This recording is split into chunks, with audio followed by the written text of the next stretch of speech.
time I'll agree with him. He's just like, why are you telling me this now? I have my final exam. Yeah. He's right. Yeah, I have to perform tonight. He's right. Wait an hour.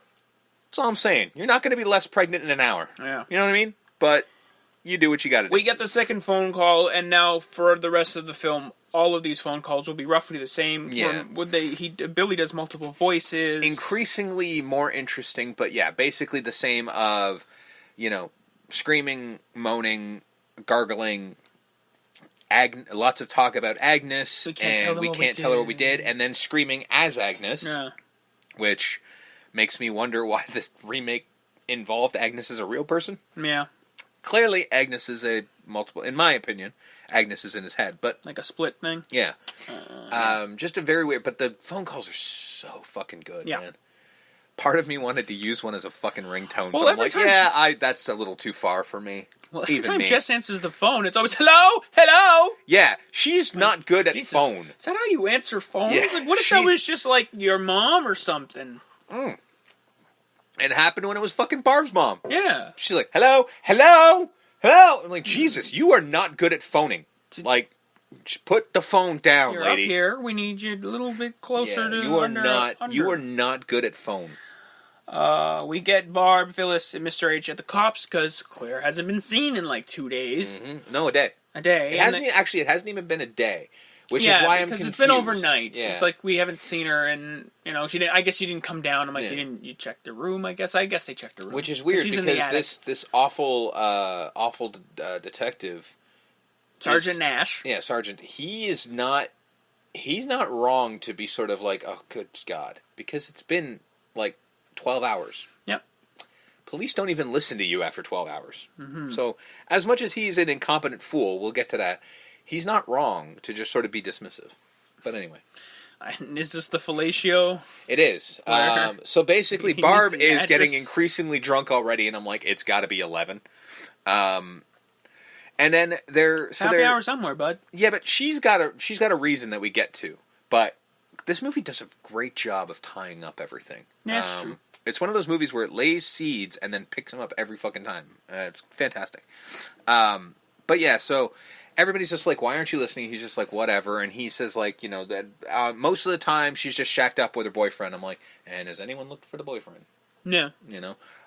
Which they do eventually. No. And then this is when they ask what the phone number is. And Barb says it's fellatio and then the number. This was a thing that they used to do as like a call sign where it would be a word instead of just numbers. Like there was Klondike, I believe, was one of them. F-E. It's a new one. He's like, oh, how do you spell that? And it's she spells out fellatio, which for some reason I'm like, I didn't know there was 2 L's, but okay. Because I don't think there is. I'm not sure there actually is, but not. I don't know. I've never looked up the word fellatio. And frankly, this is the most I've ever said it. So, which is fantastic that she makes this joke, and then, although at the same time, friend's missing. She might be a little upset. Maybe less jokes, more... fucking with the asshole cop. I mean, it works for a great scene later on anyway. So. That's true. So, yeah, we move on. We move on to Mrs. McKenzie going to the closet. Oh, no closet booze! Yeah, where did my closet booze go? Damn it! She opens, she goes, oh, I didn't remember that one, and then she opens it. Oh, fuck, there's my empty closet booze. Damn it. So she's going to go find her some attic booze. Yep. But this is where we go. Why don't you check the fridge? They just had a party. There's got to be a bottle around somewhere. They go find Chris, Claire's boyfriend, playing hockey. Yeah. Like an American would.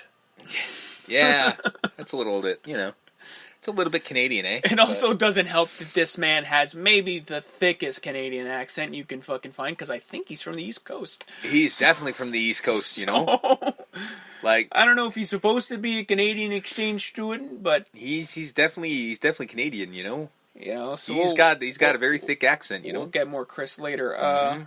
Peter playing the piano very aggressively. Yeah. Very angrily.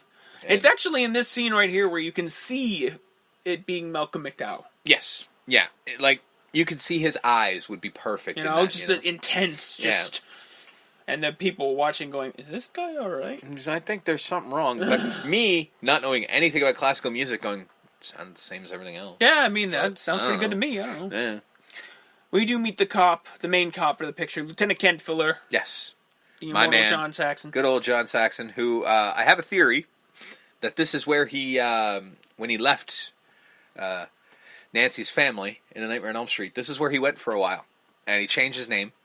And he was very successful, but this crime pulled him over the edge, so he went back to Springwood and back to his old life. I want to put them in the same universe, damn it. Also, he's also a time traveler. No.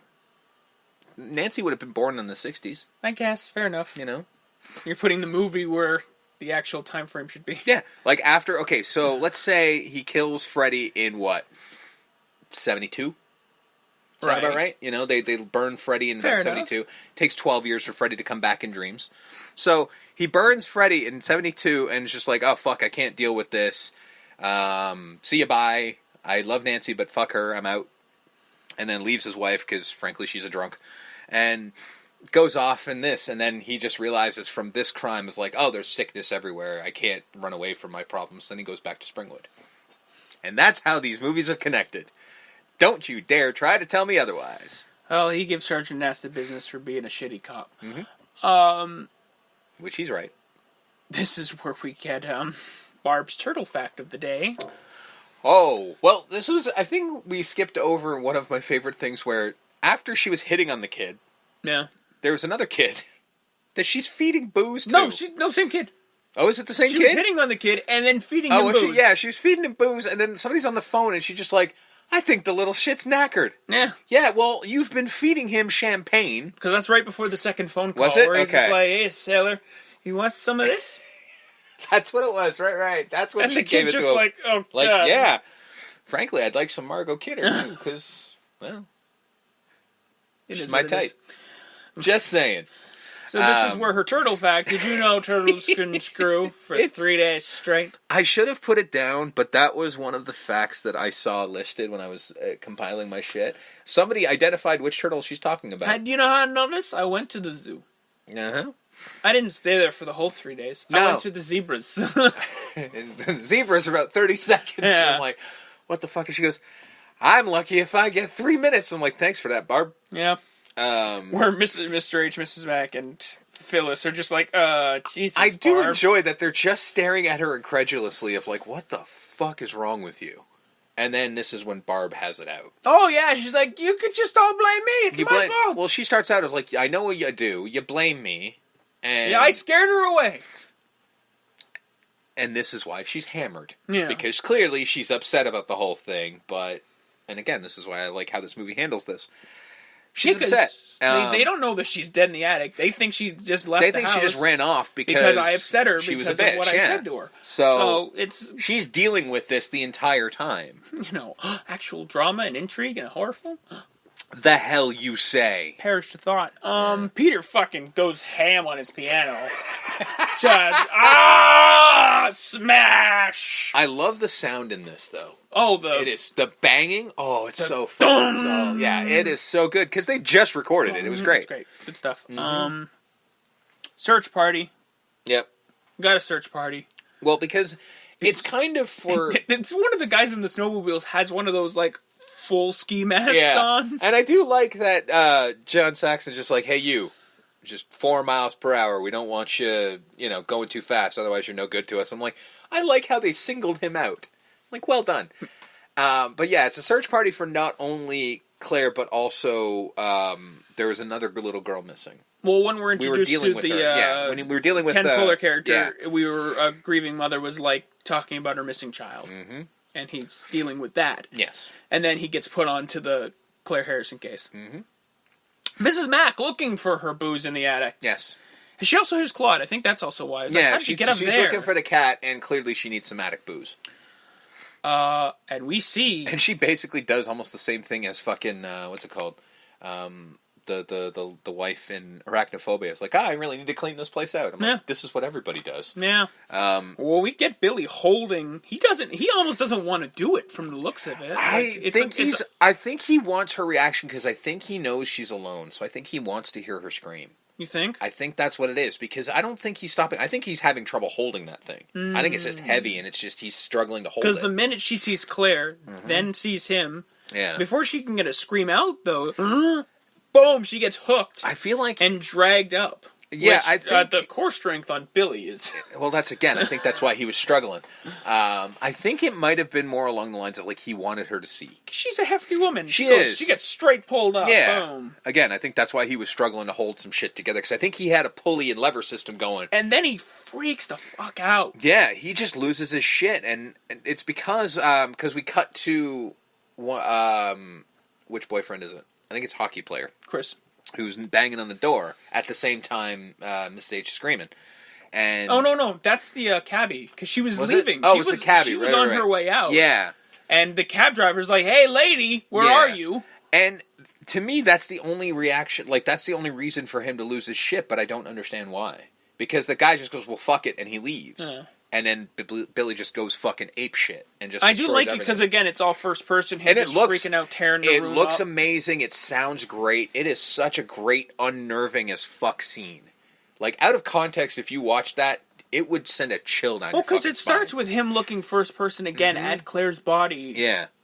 And then just freaks out, smacks a teddy bear out of her hand, fucking starts grabbing boxes and anything he can grab, just that isn't nailed down and fucking. Just there's a bird cage out. that he throws around. It's such a great scene. They find the little girl's body, or the high school girl's body, thinking that it's Claire, but no, it's this little girl. The dad has a great reaction. Yeah. Because he goes, like, he doesn't know. He's like, they've just found a body. So he just runs up like, oh my God. And then he's got this equal look of relief and shock. Yeah. And that actor did an amazing job of conveying that, because also the mother comes running down and she realizes and she loses it. And he literally turns to help her. And I'm like, that's such a great performance. And it's just a two-shot. It never cuts away. You never see the body. Take that hint, modern fucking horror movies. It works. It works so well. We get a third phone call, a lot like the second one. But then this leads to a conversation with Peter and Jess where Peter's going to quit the conservatory. We're going to get married. And she's like, no. Yeah, well, he doesn't ask her in as much as no, he tells her this is what's happening. And she's like, no. No, it's Peter, not. I'm not. First off, why would you do that? Yeah. You've wanted to do this your whole life. To be a concert pianist. He makes Why would you do that? He doesn't make up, but he probably is telling the truth. Where he's just like, I'm really sick of waiting in line to take a shower. I've been there for 8 years. I'm sick of waiting in line to take a shower. I'm sick of eating with all these people. I'm sick of being in the same room for 8 years. Like, it sucks, and that's great, but like, I got to assume you're close to done. Yeah. So this seems like a dumb reason, except for the kid. Let's not cut and run at the finish line. And then she literally flat out was like, I don't want to marry you. Yeah. And not interested. And his response is sort of, well, why not? I'm like, dude, well, I got a couple reasons. You're kind of a tool. And very aggressive, I might add. Very aggressive. We get the bow tie on the fellatio joke of Fuller and a third cop. The third cop is losing his shit. Oh, he's laughing his fucking ass off. He's got a case of the giggle guts. Because John Saxon grabs it, picks it up, and just goes, is this the phone number? And the guy's gone, and he goes, yeah. And he's looking at him and goes, what the hell? And then he goes up, he's like, Sergeant, Nash, can I ask you about this? And he's just like, so the number's fellatio. Yeah, it's a new exchange. Is it now? The other cop is just cackling like the hyenas in the Lion King, and he can't, or the weasels in fucking Roger Rabbit. He can't fucking stop. And then eventually he just goes, wait a minute. It's something sexual, isn't it? Oh, no, he's just like, I know what it is. It's something dirty, right? And he just got all mad and storms off. And it's a great little break in the tension, and even fucking John Saxon's laughing. Yeah. They do an excellent job in breaking the tension. Can you pay attention in horror films? This is my going back to the last house to the left of it all. Like the whole chicken truck thing. Yeah, no, I get what you meant. This is how to do that. Yeah. But I argue that worked as well. You can take a break in levity, but just don't go too far left. Well, I think the reason, we talked about it then, but I think the reason they went so hard is because of how hard they went. It's like the pendulum swinging. Fair enough. So like this is not as bad. No, because this is not quite as you have to have egregious. Equal, I suppose. Jess and Peter have a big fight. Just have it Yeah. out. Not physically, but just No, but yelling it's just and that, screaming. like, yeah, and very like, you're aggressive fucking on both awful ends. for wanting to do this and all this kind of shit. And she's just like, I don't want to ruin my life. The same conversation people have been having. This might have been the first. I think it was the first time on film people talked about this. Really, One of the first times because